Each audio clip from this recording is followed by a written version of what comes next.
Good morning student. आज हम हिंदी व्याकरण में वाक्य पढ़ेंगे। इसमें हम वाक्य की परिभाषा, इसके अंग और इसके प्रकार के बारे में जानेंगे। तो चलिए शुरू करते हैं। वाक्य की परिभाषा। दो या दो से अधिक शब्दों के सार्थक समूह को वाक्य कहते हैं, अर्थात शब्दों का ऐसा समूह जिसका पूरा पूरा अर्थ निकले वाक्य कहलाता है। अब हम इसकी एक और परिभाषा देखते हैं। जिस शब्द समूह से वक्ता या लेखक का पूर्ण अभिप्राय श्रोता या पाठक को समझ में आ जाए उसे वाक्य कहते हैं। यहाँ वक्ता मतलब बोलने वाला, लेखक मतलब लिखने वाला, श्रोता मतलब सुनने वाला और पाठक मतलब पढ़ने वाला। तो वक्ता मतलब बोलने वाले और लिखने वाले की बात सुनने वाले और पढ़ने वाले को ठीक से समझ आ जाए उसे वाक्य कहते हैं। अब हम इसका उदाहरण देखते हैं। विद्या धन के समान है। यह एक सिंपल सा वाक्य है। अब हम वाक्य के अंग पढ़ते हैं। वाक्य के दो अंग होते हैं, एक उद्देश्य और दूसरा विधेय। अब हम उद्देश्य की परिभाषा देखते हैं। वाक्य का वह भाग जिसमें किसी व्यक्ति या वस्तु के बारे में कुछ कहा जाए उसे उद्देश्य कहते हैं, अर्थात जो कर्ता होता है वही उद्देश्य होता है। जैसे पूनम किताब पढ़ती है। इस वाक्य में पूनम के बारे में बताया गया है, अतः यह उद्देश्य है।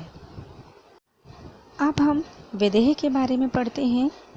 विधेय उद्देश्य के विषय में जो कुछ कहा जाए उसे विधेय कहते हैं, अर्थात कर्ता के बारे में जो भी बात कही जाए या कर्ता जो भी कार्य करे वह विधेय कहलाता है। जैसे पूनम किताब पढ़ती है। इस वाक्य में किताब पढ़ती है विधेय है, क्योंकि पूनम मतलब उद्देश्य के विषय में कहा गया है। तो कौन किताब पढ़ रहा है? यहाँ पूनम किताब पढ़ रही है, इसलिए यह विधेय होगा। तो आया आप लोग को समझ में? अब हमें इस एक उदाहरण के द्वारा और समझ लेते हैं। देखिए, यहाँ पूनम किताब पढ़ती है, यह एक उदाहरण है। अब इसमें उद्देश्य क्या है? पूनम अर्थात कर्ता, और विधेय क्या है? किताब पढ़ती है। तो पूनम ने जो कार्य किया वो क्या हुआ? विधेय हुआ। अब हम वाक्य के भेद देखते हैं। वाक्य के दो प्रकार होते हैं, एक अर्थ के आधार पर वाक्य के भेद और दूसरा रचना के आधार पर वाक्य भेद। तो हम यहाँ पर रचना के आधार पर वाक्य भेद पढ़ेंगे। रचना के आधार पर वाक्य भेद तीन प्रकार के होते हैं, सरल वाक्य, संयुक्त वाक्य और मिश्रित वाक्य। अब हम सरल वाक्य के बारे में पढ़ेंगे। जिस वाक्य में एक ही विधेय होता है उसे सरल वाक्य या साधारण वाक्य कहते हैं। इन वाक्यों में एक ही क्रिया होती है, अर्थात इसमें जो कर्ता होता है वह सिर्फ एक ही कार्य करता है। विधेय तो आप लोग को समझ में आ ही गया है। चलिए अब हम उदाहरण देख लेते हैं। मुकेश पढ़ता है। तो यहाँ मुकेश क्या कर रहा है? पढ़ता है। तो सिर्फ पढ़ने का कार्य कर रहा है मुकेश। ऐसे ही दूसरे उदाहरण में राकेश ने भोजन किया। तो राकेश ने क्या किया? यहाँ भोजन किया। सिर्फ एक ही कार्य हो रहा है ना, तो ये क्या हुआ? साधारण वाक्य या सरल वाक्य। अब हम देखते हैं संयुक्त वाक्य। जिन वाक्यों में दो या दो से अधिक सरल वाक्य समुच्चय बोधक अवयवों से जुड़े हों उन्हें संयुक्त वाक्य कहते हैं। अब यहाँ हम समुच्चय बोधक अवयव के बारे में जान लेते हैं कि दो वाक्यों को परस्पर जोड़ने वाले शब्दों को समुच्चय बोधक अव्यय कहते हैं। जैसे और, किंतु, परंतु आदि, है ना। तो ये क्या होते हैं? ये शब्द क्या कहलाते हैं? समुच्चय बोधक अव्यय। तो अब हम इसका उदाहरण देखते हैं। पहला उदाहरण है, वह सुबह गया और शाम को लौट आया। इस उदाहरण में दोनों वाक्य एक दूसरे से आपस में जुड़े हुए हैं कि वह सुबह गया और शाम को लौट आया। तो ये दोनों वाक्य को किस शब्द ने जोड़ा हुआ है? और शब्द ने जोड़ा हुआ है।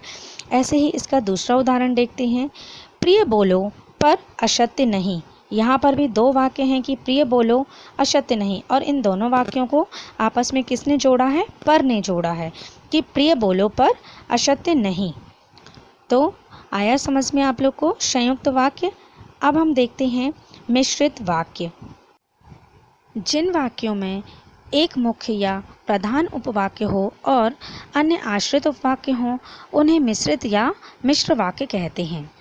इसमें एक वाक्य मुख्य या प्रधान होता है और उसके अलावा जितने भी वाक्य हैं वो सभी आश्रित वाक्य होते हैं। तो अब हम इसका उदाहरण देखते हैं। ज्यों ही उसने दवा पी वह सो गया।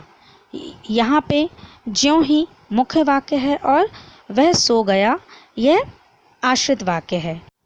अब हम दूसरा उदाहरण देखते हैं। यदि परिश्रम करोगे तो उत्तीर्ण हो जाओगे। ये वाक्य एक दूसरे पर आश्रित हैं क्योंकि हम पास कब होंगे, जब हम परिश्रम करेंगे, तो ये एक दूसरे पर आश्रित हैं। अब अगला उदाहरण देखते हैं। मैं जानता हूँ कि तुम्हारे अक्षर अच्छे नहीं बनते हैं। तो बच्चों, उम्मीद है कि आप लोग को वाक्य समझ में आए होंगे। अब मिलते हैं अगली क्लास में। Thank you.